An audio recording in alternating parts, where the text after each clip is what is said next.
Včasih zalotimo nenavaden vonj na straniščih. Ja, večinoma uporabljajo vejpe pa elektronske cigarete.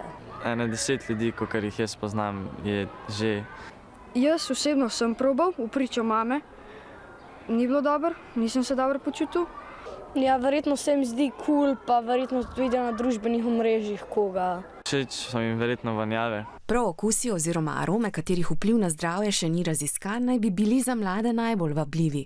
Uporaba teh bo z novim zakonom prepovedana. Sporen pa je tudi privlačen videz embalaže, ki daje vtis, da so izdelki za mlade primerni. Tudi v šolah imajo težave pri njihovem prepoznavanju, saj na prvi pogled niso videti kot izdelki z nikotinom. Novi izdelki so v zelo privlačnih oblikah za mlade.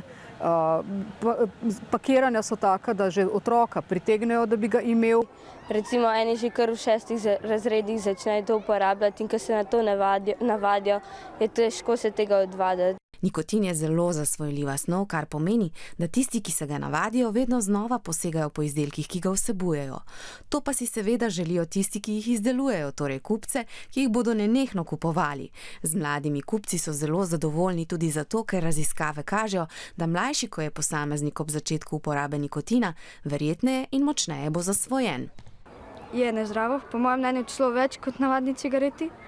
Imam dosti prijateljev, ki jih tudi glava boli zaradi tega, ker mora tudi do zdravnika zaradi tega.